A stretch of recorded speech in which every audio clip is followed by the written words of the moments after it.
Welcome everyone to Finance Session 2. As the last time and for many, many years, let me invite Ayush, who is going to be our host for today, who's going to take us through the basics of finance. And Ayush, are you there? Yeah, hi, good evening, boys and girls. Hi. So, welcome everyone. Let us, extend our discussion. A quick recap. I'm hoping that we've all gone through the first session. And the first session, we talked a little bit about, finance, some of the key elements, and we started with the basics of financial statements, and we talked about balance sheet. Today, in our discussion, let us extend our journey and move across to profit and loss statement. I'm hoping that we've all gone through some balance sheets and tried to understand and apply what we had learned in the last session. So let's extend our journey into the next one. It's obviously very important for people who are opting for finance domain going forward or belong to the finance domain. But for others also, having some understanding of finance always helps. Once we get inside the B school also, might as well come in handy in this, B school interview process as well. Okay. All right. So let's start, Ayush, to all the serious people. Let's make them more serious by talking a little bit about profit and loss. Correct. Shall we start? Yes, yes. Okay. So, very good evening again, guys. So, I hope that last conversation would have been interesting and some value addition would have been there. And therefore, we are meeting here for the second time for this season. Uh, Last time we talked about balance sheet, we talked about assets, liabilities, we talked about goodwill in a greater detail. However, in this particular session, we will be covering aspects of profit and loss.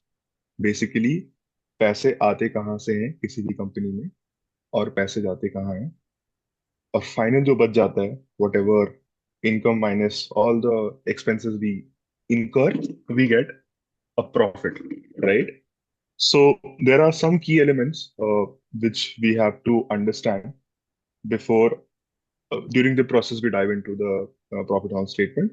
सबसे पहले ये statement का मतलब ये होता है basically it's a snapshot of all the revenues, all sorts of revenues which a company generates, which a firm generates, or which a shop or a business generates, minus all the expenses. Okay, so expenses are of various nature. उसके बारे में will study कि कौन कौन से level पे हम लोग कौन सा कट लेते हैं to arrive at different figures. हम लोग सबने बात सुनी होगी ग्रॉस प्रॉफिट का, राइट? एबिटा सुना होगा, एबिट सुना होगा, प्रॉफिट आफ्टर टैक्स सुना होगा. We will be covering all those aspects in it. So सबसे पहला एलिमेंट या line item in a profit and loss statement is sales, which is also called revenue from operations. Correct? So as the name suggests, company जिस जो भी business में है, take for example a restaurant which is in the business of selling food items, providing services in terms of that, तो वो revenue generate करती है through sale of food, right? So सबसे पहला एलिमेंट हो गया revenue. Revenue could be simple day to day nature का जो बिजनेस में ट्रांजैक्शन हो रहा है, रेवेन्यू बन रहा है. That is point number one. And there is other revenues also जो कि वो रेकरिंग नेचर का नहीं होता है, विच इज अदर रेवेन्यूज करके आप एक कॉलम देखोगे. इन दोनों का समेशन जब हो जाता है within accounting period, we call it revenue, right? सबसे पहला आइटम हो गया रेवेन्यू फ्रॉम ऑपरेशंस. तो ये डिफरेंस बेसिकली क्यों आता है कि एक फॉर एग्जांपल अगर कोई एफएमसीजी कंपनी है वो अपने प्रोडक्ट्स बेच रही है, राइट? तो उसका रेवेन्यू प्रोडक्ट से आ रहा है. सेकेंडली अगर उसने कुछ स्क्रैप सेल कर दिया या फिर उसने कुछ मशीनरी सेल कर दिया या जो भी कुछ ऐसा आइटम सेल कर दिया जो उनके डे टू डे नेचर का नहीं है, या फिर कोई ऐसा लाइन कोई आइटम, हाँ, correct, also known as top line again, but again this a very professional term. इस पे भी हम लोग बाद में बात करेंगे. So revenue from operations and other sources of revenue, इन दोनों का समेशन हमें मिलता है टोटल रेवेन्यू, जो कि एक साल का मेजर करते हैं. अगेन लास्ट टाइम हम लोगों ने बात की थी कि बैलेंस शीट जो होता है that is as on at a particular point of time. PNL statement जो होता है it is a flow concept, right? वो थ्रू आउट द ईयर हम लोग जनरेट करते हैं और मेजर करते हैं. रिपोर्ट्स भी हमारे जो देखते हो क्वार्टरली रिपोर्ट्स आते हैं बहुत जगह, राइट? अगर बहुत जगह people also do monthly analysis also. So ये एक ओवर द पीरियड ये होते रहता है, right? So that is our first line item of revenue. One second. That is the first line item. उसके बाद हम लोग we will again, there could be anything more to add about revenue, और should we just start with cost? You are on mute. I think revenue part, I believe, is now clear. So Ayush, let's move into into COGS and understanding COGS also. Correct, correct. So once we have estimated or calculated our revenue for the year, now we will also start analyzing कि हमारा cost या expenses कहाँ कहाँ हुआ है at under what heads. So सबसे major जो element होता है, जो कि हम लोग सबसे पहले estimate करते हैं, और वो समझना भी सबसे ज्यादा आसान होता है क्योंकि वो हमें दिख जाता है. So take for example again FMCG company है, ठीक है ना? टेक फॉर एग्जांपल आईटीसी हो गया, सिगरेट्स की हम लोग बात कर लेते हैं. सो उसमें जो भी मटेरियल यूज्ड हो रहा है, बेसिकली उसके रॉ मटेरियल जो भी हो गए, पैकेजिंग में जो खर्चा हो रहा है, राइट? जो भी फैक्ट्री में जो हमारे वेजेस जा रहे हैं, इलेक्ट्रिसिटी जा रहा है, गैस एंड फ्यूल जा रहा है, राइट? अदर रॉ मटेरियल्स का जो कॉस्ट आ रहा है, तो वो बेसिकली वो कॉस्ट ऑफ गुड्स कहलाता है, जिसको हम लोग सीओजीएस बोलते हैं या कॉस्ट ऑफ मटेरियल कंज्यूम्ड बोलते हैं. वो सारे लाइन आइटम्स को हम लोग सबसे पहले माइनस करते हैं, सब्ट्रैक्ट करते हैं from the total revenue that we have got. And उसको माइनस करके बाद जो हमारा पहला कट जो निकलता है, that is called gross profit. This is not a very good metric to analyse the financial position या फिर profitability of an organisation, but ये सबसे पहला कट जो हमारा अंडरस्टैंडिंग बनता है, that becomes our gross profit, which is basically what sum of total revenues, basically total revenues minus COGS, cost of goods sold. ये किसी और का भी एग्जांपल लेके कर सकते हैं. हम लोग कन्फेक्शनरी शॉप का भी एग्जांपल लेते हैं कि कोई मिठाई बनाने में जो भी रॉ मटेरियल यूज हो रहा है, right? जो कि हम लोगों ने इकोनॉमिक्स में पढ़ा था, वैल्यू एडिशन. सो मिल्क हो गया, शुगर हो गया, फ्लोर हो गया, सो ऑन एंड सो फोर्थ, उस सारे का summation, also wages, electricity etcetera जो आप पे करते हो, रेंटल्स पे करते हो ऑफ योर फैक्ट्री, वो सब अकाउंट करने के बाद जो बचता है, that becomes our gross profit.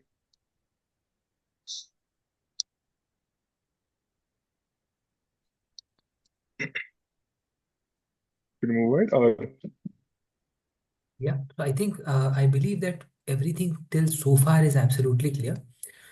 Okay.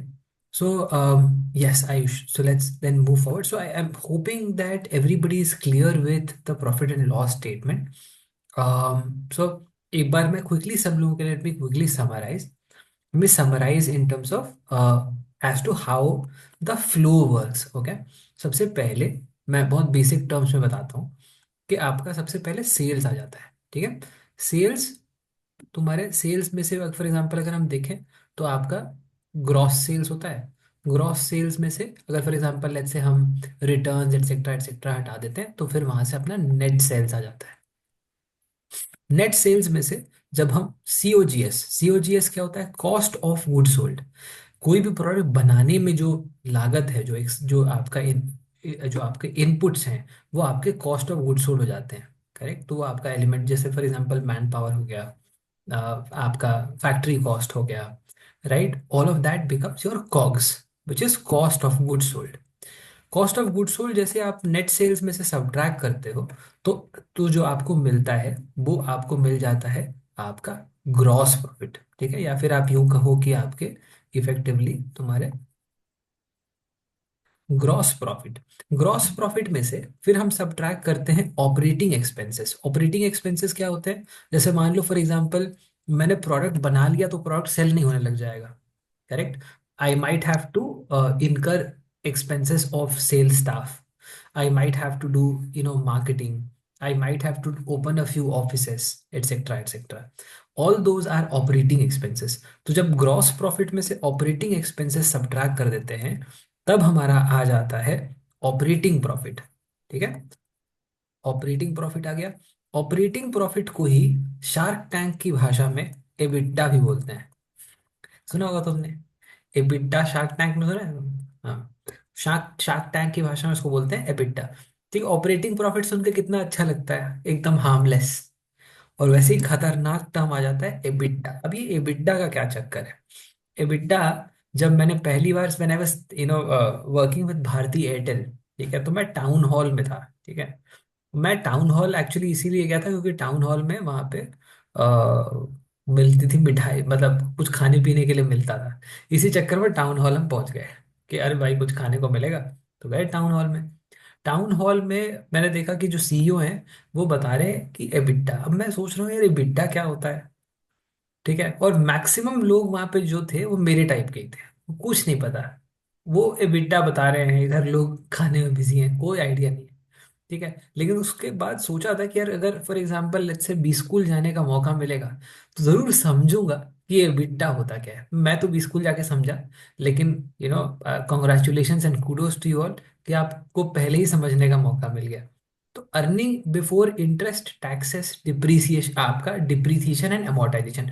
अब याद करो पिछले वाले सेशन में हमने डिप्रीसिएशन एंड अमोर्टाइजेशन के बारे में बात किया था, करेक्ट? तो ये क्या हो गया आपका earnings before interest taxes depreciation and amortisation. Depreciation and amortisation जो होता है वो आपका एक नॉन कैश एक्सपेंस है। ठीक है, बेसिकली आपके बैंक से कोई कैश नहीं जा रहा है, लेकिन आपकी मशीनरी का वैल्यू रिड्यूस हो गया, आपकी इक्विपमेंट्स का वैल्यू रिड्यूस हो गया, तो वो आपके प्रॉफिट को हिट करता है। It's effectively as counted as an expense. तो आपके एबिटा में से पहले डी एंड ए सब्ट्रैक्ट हो जाता है, डिप्रिसिएशन एंड अमोर्टाइजेशन। अगर तुम अ, अगर फॉर एग्जांपल तुम देखोगे किसी टेलीकॉम ऑपरेटर का पीएनएल देखोगे, ठीक है, because I was part of Bharti Airtel, तो मैंने एयरटेल के जो पीएनएल स्टेटमेंट्स हैं वो मैंने देखा कि अमोर्टाइजेशन कॉस्ट इतना बड़ा क्यों है भाई। बिकॉज उनके क्या होता है, स्पेक्ट्रम कॉस्ट होते हैं, और स्पेक्ट्रम कॉस्ट बहुत हैवी होता है। तो स्पेक्ट्रम जब एमोर्टाइज होता है ना, तो वो एक एक बार में प्रॉफिट को बहुत ज्यादा हिट कर देता है। तो एबिटा में से डी एंड ए सब्ट्रैक्ट हो जाता है, तो ये बन जाता है तुम्हारा EBIT, earning before interest and taxes. Earning before interest and taxes. ठीक है। अब देखो, good part about a company और bad part about an individual, या फॉर्चून और मिसफॉर्चून जो भी तुम बोलना चाहो, कि कंपनी के केस में पहले निकलता है इंटरेस्ट और आ जाता है ईबीटी, लेकिन इंडिविजुअल्स के केस में क्या निकलता है पहले, इंटरेस्ट की टैक्सेस। इंडिविजुअल्स के केस में पहले टैक्स निकलता है, ठीक है, फिर आप अपने बैंक को इंटरेस्ट देते हो, ईएमआई देते हो, एजुकेशन लोन का इंटरेस्ट भरते हो, करेक्ट? तो ये मेजर डिफरेंस है।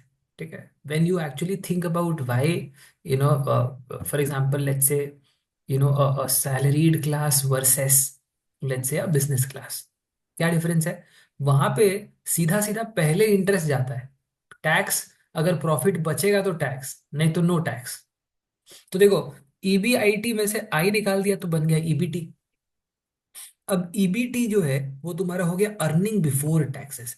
अब इसमें फाइनली टैक्स अगर निकाल दिया तो क्या बन जाएगा, ईएटी, अर्निंग्स आफ्टर टैक्सेस। उसको पीएटी भी बोलते हैं, प्रॉफिट आफ्टर टैक्सेस। तो ये हो गया प्रॉफिट आफ्टर टैक्स। तो ये हो गया तुम्हारा नेट पूरा का पूरा फ्लो। कैसे? ग्रॉस सेल्स से, नेट सेल्स में से कॉग्स निकाल दिया, ग्रॉस प्रॉफिट, ऑपरेटिंग एक्सपेंसेस निकाल दिया, एबिटा, एबिटा में से डीएनए निकाल दिया, ईबिट, ईबिट में से इंटरेस्ट निकाल दिया, तो ईबीटी, ईबीटी में से टैक्स निकाल दिया, तो ईएटी और पीएटी। यहां तक सबको समझ में आ गया? एक बार फटाफट चैट में कंफर्म करेंगे। एसेंशियली द रियल प्रॉफिट, है ना? तुमने देखा होगा कि शार्क टैंक में पूछते हैं इबिटा, इबिटा बताइए। इबिटा क्यों पूछना है, या एबिटा?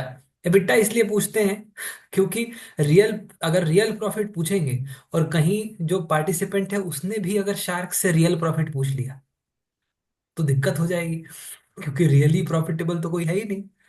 ठीक है, वो सारे ही एबिटा एबिटा में बात कर रहे हैं कि किसी एक दिन, एक ऐसा समय वो चेकमेट हो जाएगा वहां पे। समझ में आया? या तुम रियल, तो इसलिए रियल प्रॉफिट पे बात नहीं करते हैं, वो कहाँ पे बात करते हैं, ऑपरेटिंग प्रॉफिट पे। लेकिन अगर मान लो कोई स्टार्टअप है, कोई नई कंपनी है, वो अगर ऑपरेटिंग लेवल पे भी प्रॉफिटेबल है, अगर वो ऑपरेटिंग लेवल पे भी प्रॉफिटेबल है, तो it's a good thing, because उसके लिए उम्मीद है। ठीक है, उसके लिए उम्मीद है कि भाई जो एक्सपेंसेस है, बिकॉज स्केल बढ़ेगा तो क्या होगा, इकोनॉमीज ऑफ स्केल आएगा, तो इंडिविजुअल लेवल पे, प्रोडक्ट लेवल पे कॉस्ट जो है वो रिड्यूस हो जाएगा। ओके।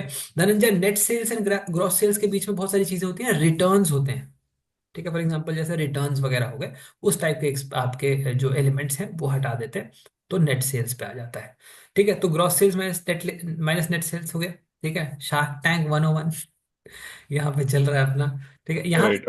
समझ में, एक बार फटाफट चैट में कंफर्म करेंगे। ठीक है ना पुनीत? इसमें दो सेशन तीन ऑन चीज है, नोट। क्या देख रहा या है? Yes Ayush, please go ahead. So yeah there are two three things जो बेसिकली बिजनेस किस फेज में है या फिर किस टाइप का बिजनेस है, वो आपका एबिट और operating profit which is EBITDA define करता है बहुत लार्जली। जैसे अभी हम लोग स्टार्टअप्स की बात कर रहे हैं, तो आप देख रहे होंगे, स्टार्ट टाइम देखते हो, फॉलो करते होंगे, तो बहुत सारी कंपनी स्टार्टअप्स नेगेटिव एबिटा पे चलती है। दो the company is good, concept is good, founders अच्छे हैं, सो ऑन एंड सो फोर्थ। इसका एक बहुत बड़ा रीजन जो होता है कि उनका बहुत मेजर चंक ऑफ रेवेन्यू चला जाता है, एक्सपेंस होता है एडवर्टीजमेंट और मार्केटिंग में। जब इतना हैवी मार्केटिंग और एडवर्टीजमेंट चल रहा है वहां पे, तो बेसिकली ऑपरेटिंग एक्सपेंसेस उनके बहुत ज्यादा हाई होते हैं। इसी कारण क्या होता है कि उनका एबिटा नेगेटिव चला जाता है। इसका मतलब ये नहीं है कि वो हमेशा ही नेगेटिव एबिटा में रहेंगे। As the company grows, revenues बढ़ेंगे, जैसी कंपनी के बारे में लोग जानेंगे, वर्ड ऑफ माउथ होगा थ्रू एडवर्टीजमेंट्स या फिर so on and so forth, उसके बाद वो एबिटा पॉजिटिव की तरफ बढ़ते हैं। That is point number one, कि कंपनी किस स्टेज में है। दैट ऑल्सो डिफाइंस कि एबिटा आपका पॉजिटिव रहेगा या नेगेटिव रहेगा। सेकेंडली, किस नेचर का कंपनी है, किस तरह का बिजनेस कर रहा है। अगर इधर if the company is dealing with capital goods, take for example cement का कंपनी है या एल&टी है, कंस्ट्रक्शन ईपीसी इंडस्ट्री है, basically engineering, procurement and construction, उसमें क्या होता है कि वो बहुत हैवी कैपिटल इंटेंसिव होते हैं, राइट। और हम लोगों ने बात किया है कि जिस कंपनी में ज्यादा कैपिटल या फिर ज्यादा असेट्स रहेगा इन टर्म्स ऑफ मशीनरी, तो उसमें डेप्रिसिएशन लगता है। तो क्या होता है कि इस तरह के बैलेंस शीट आप देखोगे, किसी भी एल&टी का देख लेना उठा के, तो उसमें आप देखेंगे डेप्रिसिएशन का एक जो आइटम होता है ना, लाइन आइटम, वो काफी हैवी रहेगा as compare to any asset light company. देख लेना आप, जहाँ पे मैन्युफैक्चरिंग का ज्यादा काम नहीं है, वहां पे देखना कि डिप्रिसिएशन या एमोटाइजेशन इतना नहीं लगेगा। तो basically nature of industry point number one, जो कि डिफाइन करेगा आपका प्रॉफिट बिफोर टैक्स, या फिर कंपनी किस स्टेज में है, which will also define your operating expenses किस डायरेक्शन में जाएगा। है ना? बढ़िया, सब कुछ समझ में आया। है ना? चेहरा टेढ़ा करके बताऊं कि सीधा? ठीक है, चलो सीधा ही बताता हूँ। बढ़िया बढ़िया। सो आई एम होपिंग के पीएनएल वाला पार्ट सबको क्लियर समझ में आया होगा।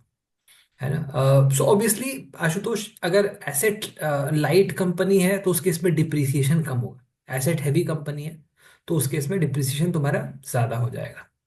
करेक्ट? आई एम होपिंग कि समझ में आया होगा। ठीक, यहाँ तक बढ़िया चल रहा है। तो सबको समझ में आया कि पीएनएल होता कैसे है, फ्लो कैसे होता है, कैलकुलेट कैसे होता है। Take an example and try to see for yourself. Okay, so until and unless you actually try and apply it, you will not understand. I am hopping कि यहाँ तक सबको समझ में आया होगा इन terms of balance sheet and profit and loss.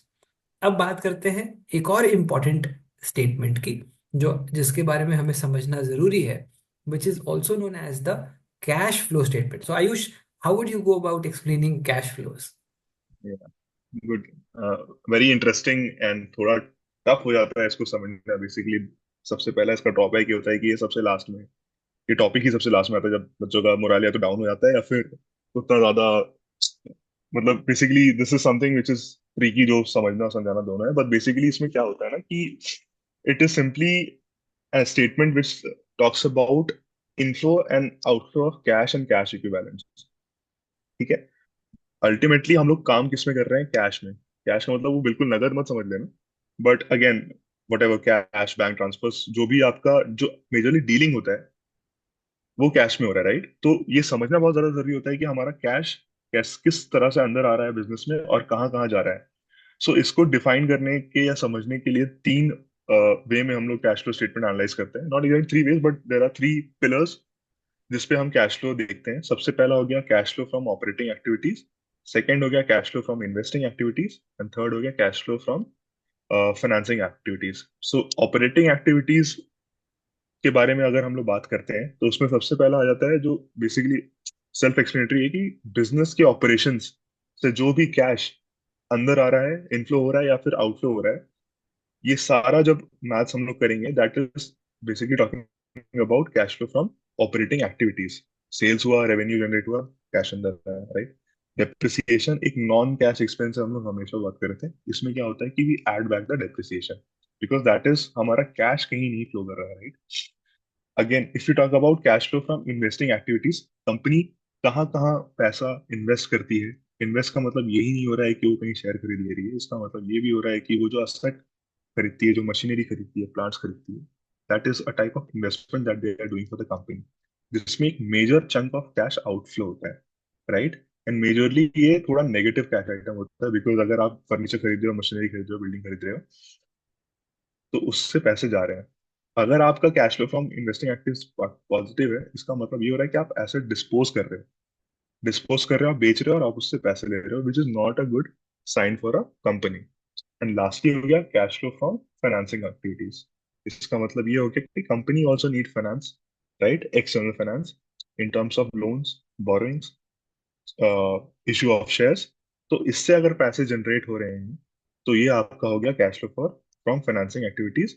और इसका आउटफ्लो बेसिकली होता है कि अगर कंपनी इंटरेस्ट दे रही है लोन में, बोरोइंग्स में, या फिर शेयर होल्डर्स को डिवेंचर्स दे रही, हाँ, दे रही है, तो वो आपका चला गया आउटफ्लो में। तो अगर हम इन तीनों का समेशन करेंगे, तो हमारे पास जो फिगर आ जाएगा, that is the cash flow which the company generates, basically A+B+C, right. और इसको सही मतलब चेक करने का एक तरीका रहता था कि आपके बैलेंस शीट में, अगर आपको याद होगा, cash at hand, cash cash in hand and cash at bank, जो बेसिकली कैश कंपोनेंट जो होता है, उसका वैल्यू और ये तीनों का summation should be same, equal. तो ऐसा करके वी यूज टू चेक कि कैश फ्लो हमारा स्टेटमेंट बना सही है या नहीं। अगर बैलेंस मैच नहीं करेगा, तो फिर आपको बैक ट्रैक करके वो देखना पड़ेगा comparatively. Good. All right. So I'm hoping that this part is clear. Again, let me quickly summarize what Ayush has mentioned. So आपका तीन एलिमेंट्स हो गए यहाँ पे: operating, investing and financing. Okay. Operating मतलब फॉर एग्जांपल जैसे मान लो कि मेरे पास समोसे की रेडी है ना। तो समोसे की रेडी है, तो उसके अंदर बेसिकली मैं समोसा अगर सेल करता हूँ तो मुझे पैसे आते हैं। वो हो गया मेरा कैश इनफ्लो फ्रॉम ऑपरेटिंग। जो बिजनेस है उसके वजह से जो कैश इनफ्लो होता है उसको बोलते हैं ऑपरेटिंग कैश फ्लोज। ठीक है। अच्छा, और समोसा बनाने के लिए आई वुड रिक्वायर आलू, है ना, आलू लगेगा। ठीक है ना। उसमें मैं लाल चटनी नहीं डालूंगा, फिर लाल चटनी डालूंगा तो टैक्स बढ़ जाएगा ना। तो उसको उसको सॉल्टी रखेंगे, सॉल्टेड।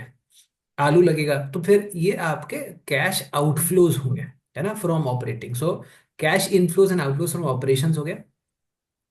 जैसे कि आयुष ने मेंशन किया इन्वेस्टिंग। इन्वेस्टिंग का मतलब फॉर एग्जांपल जैसे मान लो प्लांट खरीद लिया, इक्विपमेंट खरीद लिया, तो इसमें क्या हो जाएगा, कैश आउटफ्लो हो जाएगा। तो कैश फ्लो, अगर मान लो कोई कंपनी है जिसका कैश फ्लो फ्रॉम इन्वेस्टिंग जो है वो नेगेटिव है, तो is it a good sign और अ बैड साइन? बताओ भाई फटाफट चैट में। अगर कैश फ्लोज फ्रॉम इन्वेस्टिंग अगर नेगेटिव आ रहा है तो गुड साइन है कि बैड साइन है? जल्दी से बताओ फटाफट। ठीक है, फाइनेंस में never jump to an answer. ठीक है, नेवर डू इट। इसका आंसर है डिपेंड्स। जैसे कि फाइनेंस के हर क्वेश्चन का आंसर होता है। ठीक है। अब मान लो फॉर एग्जांपल लेट्स से कोई कंपनी है, वो उसके पास ऑलरेडी लेट्स से उसके पास मशीनरी मशीनरी का यूटिलाइजेशन मान लो 60% है, और वो और मशीनरी खरीद रही है। तो is it a good thing और बैड थिंग? तो अगेन हर एक एलिमेंट में अपने को समझना पड़ेगा कि सिचुएशन जो है वो क्या है, and whether it is required और not required. Correct. So cash flow from investing negative, generally it's a okay sign, it's a good sign. अगर फॉर एग्जांपल कोई ग्रोइंग कंपनी है तो उसका कैश फ्लो फ्रॉम इन्वेस्टिंग तुम्हें definitely negative देखने को मिलेगा। अगर कोई कंपनी रैप अप कर रही है तो क्या होगा, कैश फ्लो फ्रॉम इन्वेस्टिंग। अगर कोई कंपनी रैप अप कर रही है तो cash flow from investing positive हो जाएगा। अगर किसी कंपनी का cash flow from investing is more than cash flow from operations, good sign bad sign? Cash flow from investing is greater than cash flow from operations, is it a good thing और a bad thing? अभी तो बताया था कि क्या answer देना है, पर डिपेंड्स के बाद बताना पड़ेगा कि व्हाट्स द लॉजिक। ठीक, खाली डिपेंड्स बोल के छोड़ दे रहे हैं। ठीक है कि हाँ भाई बस हो गया काम। ठीक है, तो सिनेरियो बताओ। ठीक है, anybody would want to talk about a scenario where cash flow from investing is greater than cash from operating but it is still a good sign. सोचो, think think think. If you not think now, you will have to think in the interview. So better think right away. Kartik, growth stage ठीक है, but why will Cash flow from investing is greater than cash flow from operations. Dipanshu, go ahead. Sir उसका एक reason ये भी हो सकता है कि उनने कोई फिक्स्ड एसेट्स सेल किया हो, या फिर उनका इन्वेस्टमेंट से प्रॉफिट आया हो, वो भी एक रीजन हो सकता है। सो मल्टीपल रीजन है और भी ऐसे। नहीं, पर वो कैश फ्लो फ्रॉम ऑपरेशन से ज्यादा है। हाँ हो सकता है ना सर, अगर उनने कोई अपना सोल्ड कर दिया है कोई मशीनरी या कुछ, तो और वहां पे मशीनरी ऐड हो जाएगा ना। और मशीनरी क्यों सोल्ड कर दिया है? अगर तुम फॉर एग्जांपल तुम नहीं, लेट्स से तुम पानी हाइपोथेटिकल पूरी बनाता है। एग्जांपल्स। तुम पानी पूरी बनाता है और मैंने तुम्हारे पानी पूरी में इन्वेस्ट कर दिया, एमबीए पानी पूरी वाला। हम्म। ठीक है। हम्म। और तुम अपना पानी पूरी का रेडी बेचने लग जाओगे तो मुझे चिंता होगी ना एज अ शेयर होल्डर। नहीं मतलब हाइपोथेटिकल था, अगर मैं दूसरा एग्जांपल दूं तो जैसे फॉर एग्जांपल एक सिनारियो ऐसा बन सकता है कि कंपनी को इंटरेस्ट रिसीव हुआ है कहीं से, तो इस वजह से भी वो इन्वेस्टिंग एक्टिविटी में आ जाएगा, तो उस वजह से भी वो बढ़ सकता है। नहीं एंड नहीं नहीं नहीं, गड़बड़ हो गया, गड़बड़ हो गया। इंटरेस्ट आ गया तो वो तुम्हारा इन्वेस्टिंग में नहीं आएगा, वो तुम्हारा आएगा फाइनेंसिंग में। वो तो इन्वेस्टिंग में है ही नहीं। ओके। सो बेसिकली इसका एक एक सिंपल एग्जांपल ये हो सकता है कि मान लो कंपनी रीस्ट्रक्चरिंग कर रही है, कई बार कंपनी रीस्ट्रक्चरिंग, हम्म। है ना? कि भाई yes. For example let's say if I am there in a certain, for example let's say एक एक मैं एक स्ट्रक्चर या एक इंडस्ट्री में हूँ, बट मैं अभी 4-5 इंडस्ट्रीज में आ गया हूँ। तो ये जो एक मेरा नॉन परफॉर्मिंग विंग है, वहां उसको मैं फॉर एग्जांपल डाइवेस्ट करके वो जो अमाउंट है मैं जो मेरा परफॉर्मिंग है उसके अंदर लगाऊं। Correct. So then hmm. I would want to pull in money from there and put into let's say a cash cow, या फिर एक जो मेरे लिए a growth delivering जो investment है. So therefore it is still a okay sign. It's a good sign in that scenario. So therefore you have to think of such scenarios. ठीक है, आपको ऐसा ऐसे क्वेश्चंस यस। पूछे जा सकते हैं इन फाइनेंस इंटरव्यूज, जहाँ पे आपको you will have to think about such scenarios and answer. ठीक है। Yes sir, correct. दूसरे एग्जांपल जो लाइन में थे वो भी बोल दूं एक बार जल्दी से खाली। बोल दो, बोल दो। मतलब जैसे या फिर उनने कहीं इन्वेस्ट कर दिया, उस केस में भी मतलब इन्वेस्टिंग एक्टिविटी में एंटर हो जाएगा, या फिर कोई उनने नहीं, मतलब अगर कहीं पे इन्वेस्ट करेगा तो कैश फ्लो फ्रॉम इन्वेस्टिंग हो जाएगा नेगेटिव ना। नहीं सर, वहां पे मतलब वहां पे अमाउंट ऐड नहीं हो जाएगा अगर जैसे नहीं नहीं नहीं इन्वेस्टिंग एक्टिविटी नहीं। उनने की है तो। अगर तुमने अमाउंट तुम्हारे सिस्टम से निकल गया, अगर तुमने इन्वेस्ट कर दिया, अब जैसे बैंक, ओके। हाँ। जैसे कंपनीज क्या करती हैं कि उनके पास अगर एक्सेस कैश होता है, ठीक है, तो वो उसको म्यूचुअल फंड्स में डाल देते हैं। यस। ठीक है, अब ये कैश क्या हुआ है, इनफ्लो है कि आउटफ्लो है? आउटफ्लो है, वो नेगेटिव में दिखाया जाएगा उसमें। करेक्ट, तो वो नेगेटिव हो जाएगा, तो वो फिर इस सिचुएशन को सेटिस्फाई नहीं करेगा। यस। करेक्ट, है ना? अब यस। तुम्हारा सीएफआई नेगेटिव है, अब तुम्हारा कैश फ्लो में ऑपरेशंस कितना नेगेटिव है भाई? तो it is obviously not not a good sign, no? So that's hmm. One example which will again not hold good, Deepanshu. Yes. ठीक है। Okay. All right, so let me quickly summarise financing also. So similarly financing क्या हो गया, मान लो for example एक loan ले लिया। ठीक है, लोन ले लिया तो मेरा कैश, हमेशा याद रखो, cash inflow positive, cash outflow negative. ठीक है, तो अगर मान लो लोन ले लिया तो क्या होगा, कैश इनफ्लो हो जाएगा। ठीक है, तो वो आपका कैश इनफ्लो फ्रॉम फाइनेंसिंग हो गया। अच्छा, अब इसको सर्विस करने के लिए इंटरेस्ट देना पड़ेगा, तो इंटरेस्ट क्या होगा, आउट पेमेंट होगा या flow out of the system, तो वो आपका आउटफ्लो फ्रॉम फाइनेंसिंग हो जाएगा। तो अगर फॉर एग्जांपल जैसे मान लो डिविडेंड दे दिया कंपनी ने, या फिर फॉर एग्जांपल जो बेसिकली तुम इक्विटी को सर्विस करो या फिर तुम डेट को सर्विस करो, तुम जो भी कैपिटल रेज किया है, कैपिटल रेज कर जो तुमने करा वो उसको सर्विस अगर तुम करोगे तो इफेक्टिवली फाइनेंसिंग कैटेगरी में आ जाएगा। मान लो डिविडेंड किसको मिलता है, इक्विटी वालों को डिविडेंड मिलता है ना? तो डिविडेंड किस में आ जाएगा, तुम्हारा फाइनेंसिंग कैश आउटफ्लो में। डेट वालों को क्या मिलता है, इंटरेस्ट, तो इंटरेस्ट भी किस किस में आ जाएगा, तुम्हारा फाइनेंसिंग कैश आउटफ्लो में। सबको समझ में आया? मान लो एक कंपनी है जिसका कैश इनफ्लो, जिसका cash flow from financing is greater than cash flow from operating. Is it a good sign or a bad sign?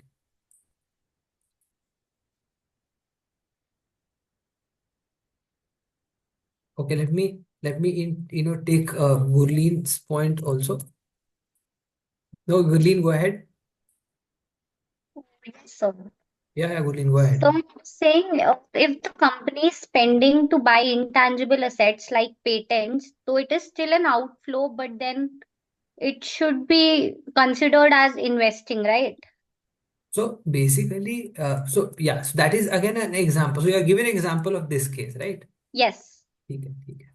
Okay. So anybody having an example on this one? CFF is greater than CFO, and it's a good sign or a bad sign? बताओ भाई. Okay. Dhananjay, go ahead. Sir, I think that it depends, and in this situation, like for example, if it's a if it's a hedge fund or probably an investment banking firm, then if it has invested in a few shares, stocks, or bought debentures of a few companies, then it will gain interest and dividends from those shares and from those debentures. So basically, in that case, it will be a good thing. अच्छा, company list होती है तो company में cash inflow होता है कि outflow होता है? Sir, sorry, I was not able to get that question. If Sorry. a company gets listed, it's Yes, a sir. question to everybody, Dhananjay. Oh, So if a company gets listed, what will happen? Cash inflow or cash outflow? Outflow भी होगा ना भाई, listing कराने के लिए. So inflow and outflow both. Okay. But net inflow भी हो सकता है. ऐसा भी हो सकता है क्या कि नेट आउटफ्लो हो जाए अगर तुमने लिस्टिंग कराया? नेट आउटफ्लो भी हो सकता है. करेक्ट. पेटीएम करो. एनीवेज, अब आगे चलते हैं. ठीक है, यहाँ तक बढ़िया चल रहा है, मस्त. तो CFF ग्रेटर देन CFO वाला सिचुएशन भी हो सकता है जब cash flow from financing is greater than cash flow from operating initial early stage. मान लो for example growth oriented startup है, रिक्वायर्स फंडिंग रेज करता है. उस सिचुएशन में ऑब्वियसली उसके पास ऑपरेटिंग कैश फ्लो उतना ज्यादा नहीं होगा. ऑपरेटिंग कैश फ्लो अगर अच्छा चल रहा है, स्टार्ट में ही एकदम बूम पे चला गया है, तो उसको फिर कैश फ्लो फ्रॉम फाइनेंसिंग की जरूरत ही नहीं पड़ेगी. Examples are companies like Zerodha. Correct. जहां पे कैश फ्लो फ्रॉम ऑपरेशंस ही तगड़ा है तो उसको कैश फ्रॉम फाइनेंसिंग की जरूरत नहीं है. तो वो ना इक्विटी रेस करेगा, डाइल्यूट करेगा, ना वो फंड रेस करेगा तुम्हारा. और बहुत सारे एग्जांपल्स हैं. Nikhil is saying Zoho is also an example in that context. Correct. Yeah so I am hoping that part is clear. है ना? तो आप बेसिकली आप कैपिटल फ्रॉम इक्विटी रेज करो या फिर आप डेट रेज करो, वो सारे के सारे ही कैश इनफ्लो में आ जाएंगे. ओके. विशेष, गो अहेड. सर जब लिस्टिंग होता है तो उसमें सिर्फ कैश इनफ्लो नहीं होता क्या? मतलब मैं ये चीज समझा नहीं थोड़ा. तुम लिस्टिंग करेगा तो तुम्हें बहुत सारे फी भी पे करने पड़ेंगे. ओके. इन्वेस्टमेंट फी, इन्वेस्टमेंट बैंकिंग का फी. ठीक है. प्रमोशंस का फी, मार्केटिंग का फी.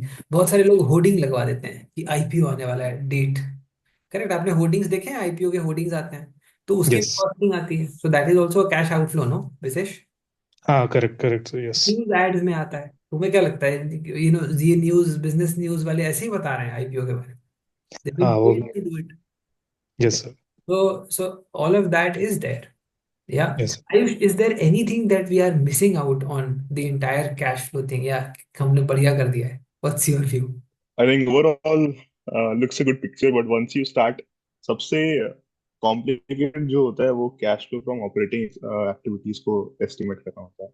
अभी Correct. तो मोटा मोटी वी हैव टॉक्ड अबाउट कि तो वी अंडरस्टैंड कि it is coming out of from sales. Out हमें पता है जो हमारा डे टू डे एक्सपेंसेस है वो हम लोग माइनस कर देते हैं. But there are certain items जो हमारे बैलेंस शीट में थे जो कि इसका रोल यहाँ पे प्ले होता है. खास करके अगर आपको याद होगा करंट एसेट्स और करंट लाइबिलिटीज, वो कब बढ़ता घटता है उससे कैश फ्लो फ्रॉम ऑपरेशंस में क्या इम्पैक्ट पड़ता है, वो समझने वाली बात है. उस पर थोड़ा टाइम देना पड़ेगा to understand. Although investing is again plain simple and financing, major जो हमारा अंडरस्टैंडिंग जिसमें टाइम जाता है वो ऑपरेशंस पे ही होता है. Yep. मैं होपिंग कि यहाँ तक क्लियर हो गया होगा. किसी को कुछ भी डाउट है तो पूछो. तो 3 इंपॉर्टेंट फाइनेंशियल स्टेटमेंट्स के बारे में हमने बात करी है. अपना balance sheet, P&L and cash flow statement. Yeah, go ahead, iPhone.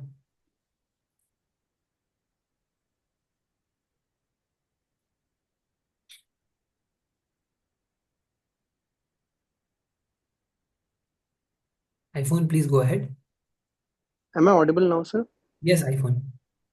Oh, I'm so sorry. I think sir mobile से यूज कर रहा हूँ इसलिए. So I had this question. Infosys है. I have my operations abroad, and because of currency fluctuations, if I get, of course, I have to get the money back to India at the end of the year. So the translation gains or losses, how would that be recorded in our financial statements? So to the transactional, And the translation gains or losses, let's say we get dollar or euro back to India. Mhm. जो भी ऊपर नीचे होता है fluctuation, how would that be recorded in the financial Very good. statements? So basically तुम्हारा नाम क्या है? निकुंज. हाँ, निकुंज, नाम चेंज करो. ठीक है, सबसे जस्ट अ मिनट सर. वो मतलब आई जस्ट कोई बात भूल नहीं. से हो जाता है यार. हम एक्सपेक्ट कर रहे थे कि सीरी की आवाज आएगी, तुमने बोल दिया. तो सो वेरी सिंपली तुम्हारे बुक्स बुक्स ऑफ अकाउंट्स में तो एज इज रिकॉर्ड होता है ना.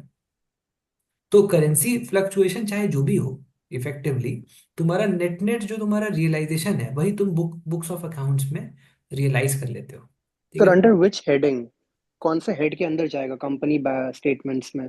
सो बेसिकली जो तुमने अमाउंट फॉर एग्जांपल रिसीव किया, जो कैश इनफ्लो आया, वो तुम्हारा कैश इनफ्लो फ्रॉम ऑपरेटिंग में चला जाएगा. और उसका तुम्हारा अकाउंटिंग पीएनएल में भी होगा, बिकॉज ऑब्वियसली तुम्हारे वो रेवेन्यू को भी कंट्रीब्यूट करता है. क्लियर? सर कोई स्पेसिफिक हेड में नहीं आएगा because it's not a part of our day to day operations.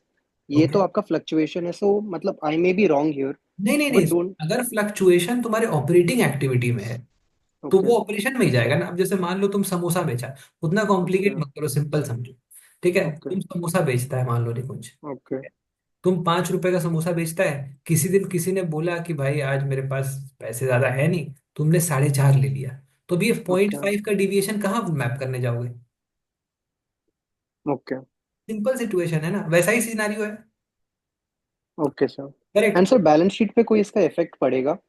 I mean को बिकॉज डबल एंट्री सिस्टम के हिसाब से. डबल एंट्री तो तुम्हारा फॉर एग्जाम्पल, डबल एंट्री तुम्हारा अगर फॉर एग्जांपल हम जैसे बैलेंस शीट के केस में बात करें, तो ओके. तुम्हारा अगर प्रॉफिट को इम्पैक्ट कर रहा है तो ओके. बैलेंस शीट को भी ओके. इम्पैक्ट करेगा, because so basically equity head के अंदर जाएगा. हाँ हाँ, तो reserves and okay. Surplus okay. के अंदर भी चला. Got it. Got it. Okay. Okay. Thank you. Correct. तो ये वाला पार्ट अपना डन हो गया.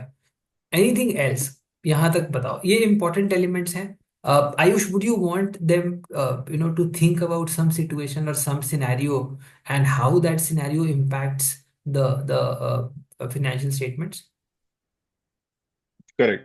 So basically, guys, so यहाँ पे whenever we study finance and accounts in MBA, तो वो proper as in we don't follow ऐसे journal entry करके and everything. We start with accounting equation, ठीक है ना? And we also talked about duality concept in the previous session, जिसमें हम लोगों ने बोला था कि किसी भी transaction का there are two aspects, right? And वो basically balance out कर देता है दोनों को.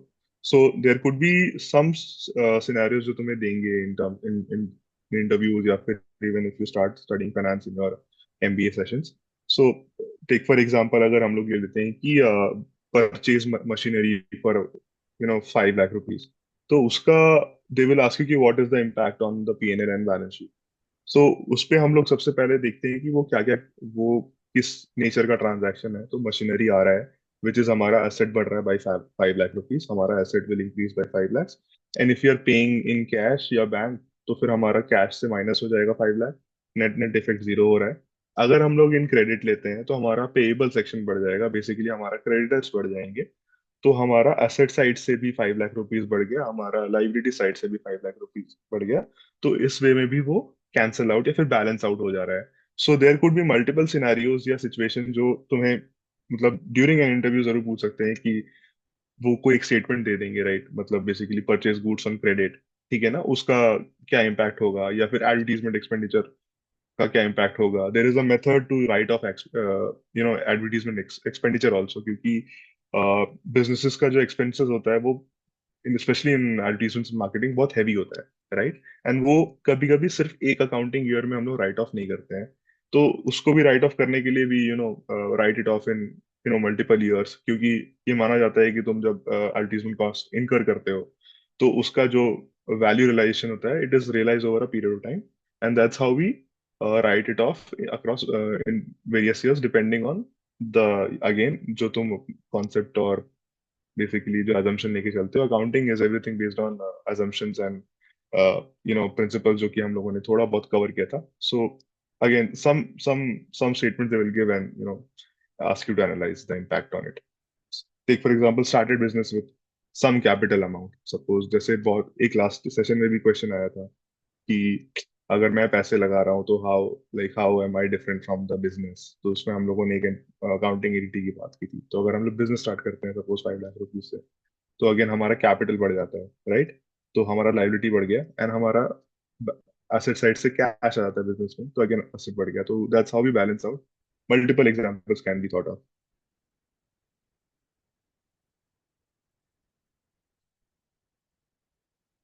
Okay, so I'm hoping that part is clear to everybody.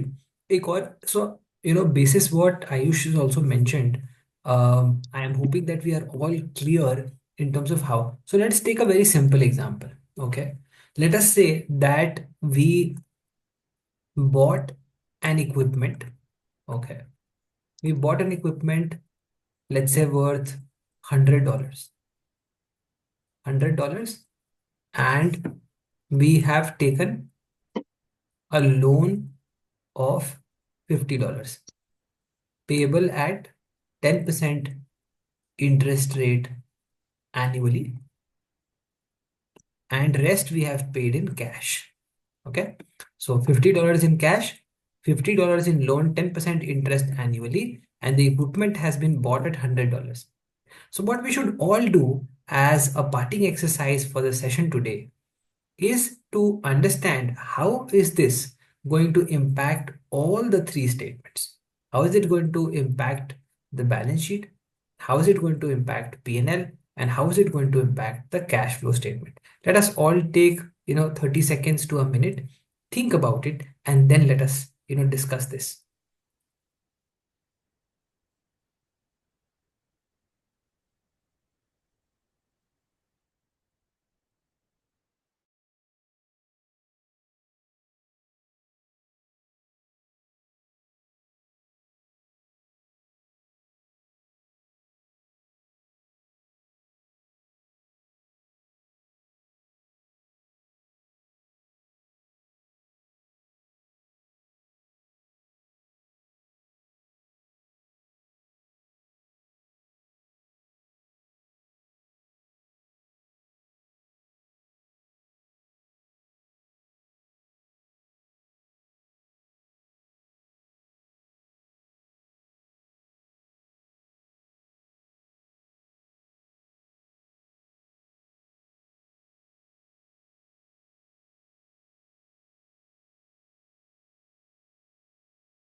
All right, so let's take in the inputs. Okay. Puneet, go ahead. Sir, I was saying, I was asking you to repeat the question again, but now that we are ready for the answers, I will observe the answers. Okay. Aman, go ahead.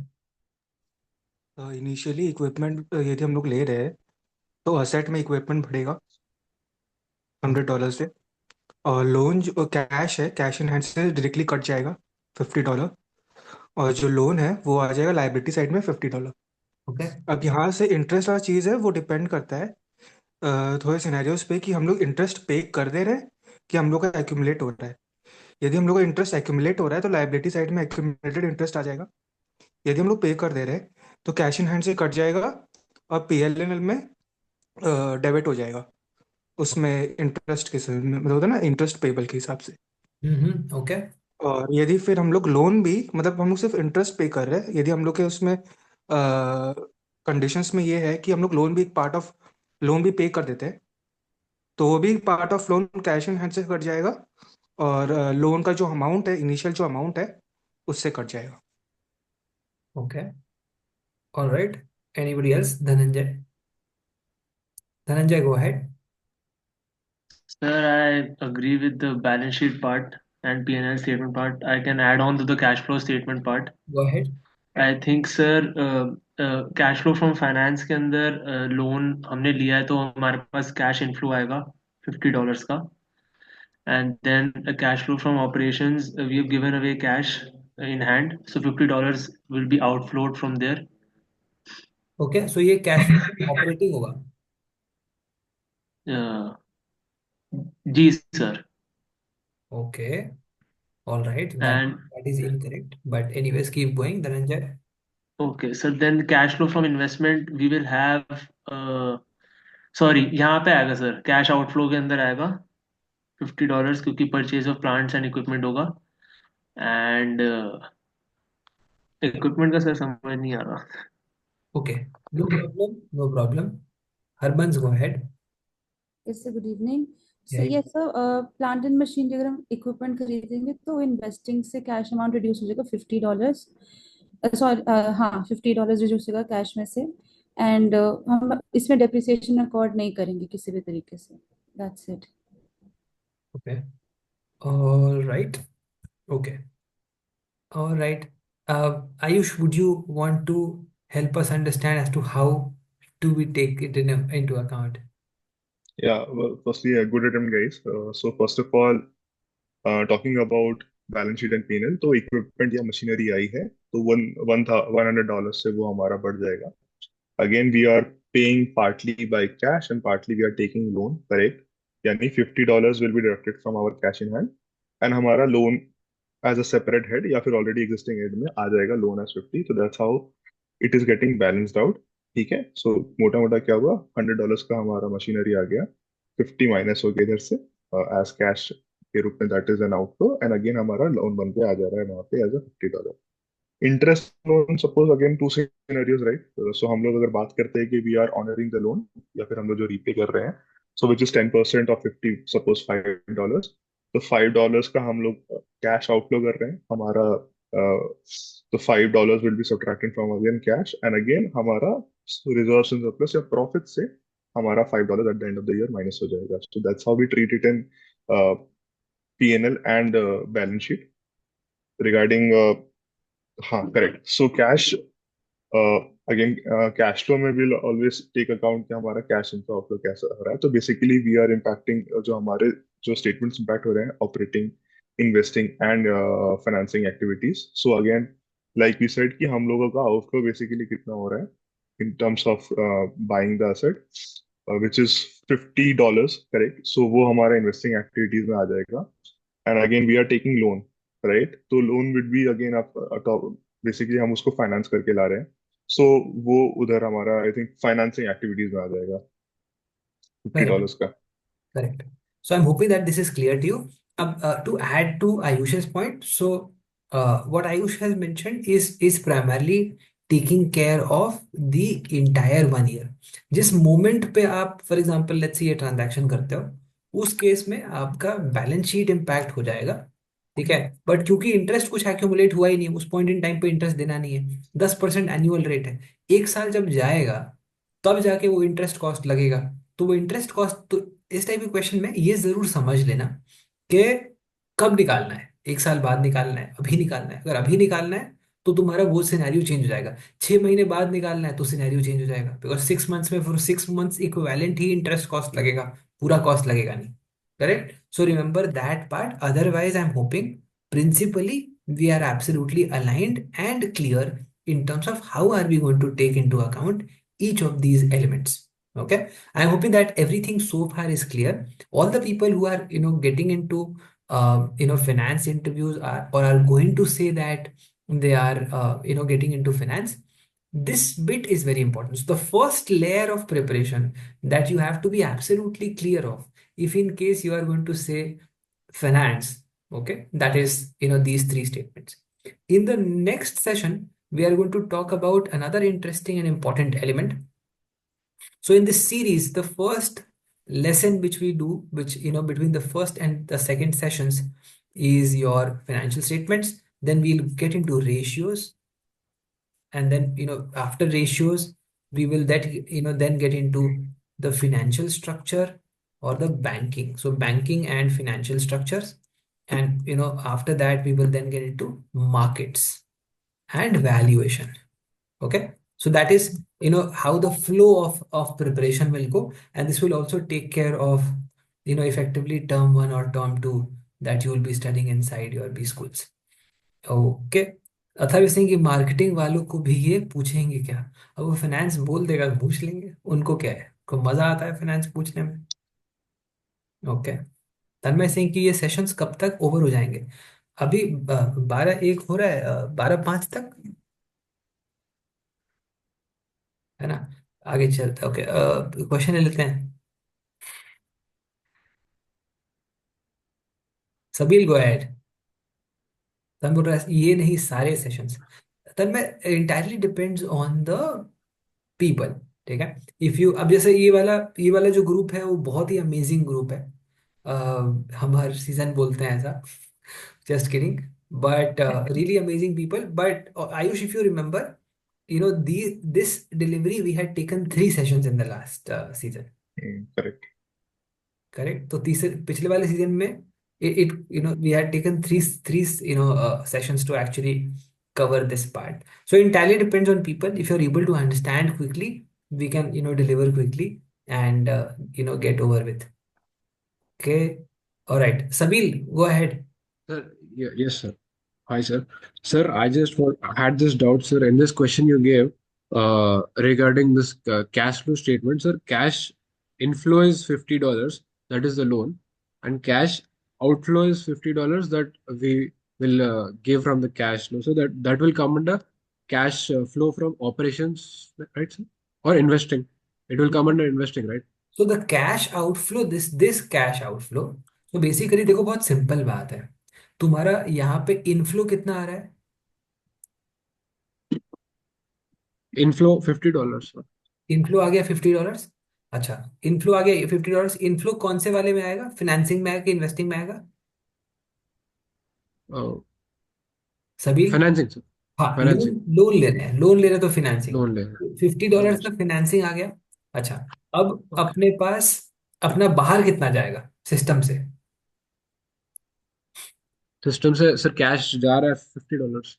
$50 थोड़ी जा रहा है। $100 का equipment है तो $50 कैसे जाएगा outflow? Sir मतलब कैश में से 50 जा रहा है, लोन 50 ले रहे हैं, नहीं नहीं, लोन 50 ले लिया, वो समझ गया। टोटली 100 जा रहा है, सर। लोन ले लिया तो तेरे पास अब कैश आ गया ना, तो अब तेरे पास कैश है $100। तुमने $50 ले लिया। जब तुम लोन ले लेता है तो तेरे पास हाथ में 50, तुम्हारे पास रुपए थे, $50 तुमने ले लिया, अब हाथ में कितना कैश है? $100। तो बाहर कितना जाएगा? $100। और ये कौन से वाले में आएगा? Investing. Good, I am hopping कि समझ में आएगा। Is this clear? इतना ही सिंपल है। Keep it simple. If you keep it simple, it is a very lovable experience to learn finance. And while people like Ayush, because they have a background in finance, तो उनको तो anyways ही अच्छा लगता है। लेकिन बाकी जो मेरे टाइप के लोग हैं और not from a finance domain, उनके लिए भी it's a very interesting experience. अगर समझ में आने लगेगा तो you will gate curious, you will start studying and start reading. Investopedia is a good website which I have kept following through years. You can also look at it, sir. It's a very very interesting element. ठीक है, Yes. यहाँ तक। Thank you, sir. Thank you so much. Thank you Sabeel, thank you. Okay, I am hoping यहाँ तक सही चल रहा है, बढ़िया। Okay, Gurleen is saying, what was your domain? Mine was engineering. So it's okay. It happens. All right, दोस्तों. So I had promised, Ayush, that we will finish in time, and we are absolutely, keeping to that promise. अच्छा, MBA में I did finance and marketing both. तो वैभव बोल रहा है आपका sleep schedule क्या है। मैं भी यही फिगर आउट करने की कोशिश कर रहा हूँ, but if you really want to make the best out your B school, थोड़ा सा स्लीप को कॉम्प्रोमाइज करना पड़ता है। You not have everything, so for example let's say तुम्हारे पास ना दो तीन एलिमेंट्स हैं वहां पे, ठीक है। तो एक तो तुम्हारा academics, co curricular and extra curricular, correct. Academics co curricular में तुम्हारा हो जाएगा elements like the entire case competitions, life projects, etcetera etcetera. Extra curricular में बहुत सारी चीजें होती रहती है, for example prom night, gymming, music, jam nights, all of that, correct, parties, etcetera etcetera. ठीक है, तो अब ये है एक एक इम्पॉर्टेंट एलिमेंट हो गया। ठीक है, अच्छा, इसके अलावा एक एक तुम्हारा एलिमेंट है सोशल लाइफ, ठीक है। And finally there is one important element for lot of people, sleep, ठीक है। सो ये तीनों नहीं मिलेगा। अगर तुम बहुत अच्छे मैनेजर हो तो दो मिलेगा इसमें से, ठीक है। If you are a very good manager you will get 2 out of 3, you not get 3 out of 3। Yeah Nikunj, go ahead. Sir, I didn't understand. I had two questions. पहला question ये कि when we are paying off the interest on the loan, अगर इस साल हमें recognize करना है, मतलब I couldn't understand it properly. हम उसको COI कैश फ्रॉम ऑपरेशंस में दिखाएंगे CFO में, अगर हम इस साल पे ऑफ करना है due eight the end of the year. क्यों दिखाएंगे कैश फ्लो ऑपरेशंस? सर वही कंफ्यूज हो रहा हूँ, बस नहीं ब्रेन नहीं फॉग नहीं हो रहा है। नहीं नहीं नहीं, कैश फ्लो फाइनेंसिंग में दिखाएंगे। मतलब अगर इंटरेस्ट हम इस साल पे ऑफ करेंगे तो? तुम कभी भी पे ऑफ करो, ओके, अगर तुम ठीक है। लोन को सर्विस कर रहे हो, बेसिकली अगर तुम ओके, कैपिटल को सर्विस करते हो ठीक है। वो ओके। फाइनेंसिंग में जाता है। एंड सर वो दो सिचुएशन का बात किया गया था, it depends on the circumstance, उस चीज को लेके I was a little confuse because I am not able to get the bifurcation. So basically, the value will change depending upon when are you calculating, but the nature of expense will not. Okay, वो head उसी के under रहेगा, COF Correct, के under. correct, correct, correct. And sir last question, अगर हम preference shares या debentures issue करते हैं एंड दे आर कन्वर्टेबल, अगर कन्वर्ट हो गए, देन उस केस में उसका इम्पैक्ट कैश फ्लो स्टेटमेंट में पड़ेगा इन एनी वे? तो बेसिकली अगर अगर कन्वर्टिबल भी है वो भी रहेगा ओके, फाइनेंसिंग में। फाइनेंसिंग में रहेगा, राइट? फाइनेंसिंग में रहेगा, तुम्हारा इक्विटी, डेट या मेजनीन फंड्स, सब financing. Okay sir, but equity मतलब इक्विटी तो हमारा ओनर्स फंड्स हुआ ना, तो वो फाइनेंसिंग एक्टिविटी में कैसे वंस इट कन्वर्टेड? ओनर का जो फंड है हाँ, ओके, वो कंपनी का नहीं होता है, करेक्ट, वो राइट। ओनर का ही होता है। So basically think about it like this, तुम इक्विटी से रेस करो या डेट से रेस करो, तुमने ओके, पैसा रेस किया है। ओके, गॉट इट, समझ गए। वो जैसे IPO वाला बात आपने बोला था, कैश फ्लो फ्रॉम ऑपरे। ओके, ठीक है, thank you sir, done. Okay, thank you दोस्तों, thank you so much for joining in, God bless, thank you Ayush, again a lovely session, Thank you. And so happy interacting with all of you. ठीक है, God bless, अच्छे से पढ़ाई करो, nail all the finance interviews, God bless guys, bye bye. Thank you guys. Bye-bye. Good night.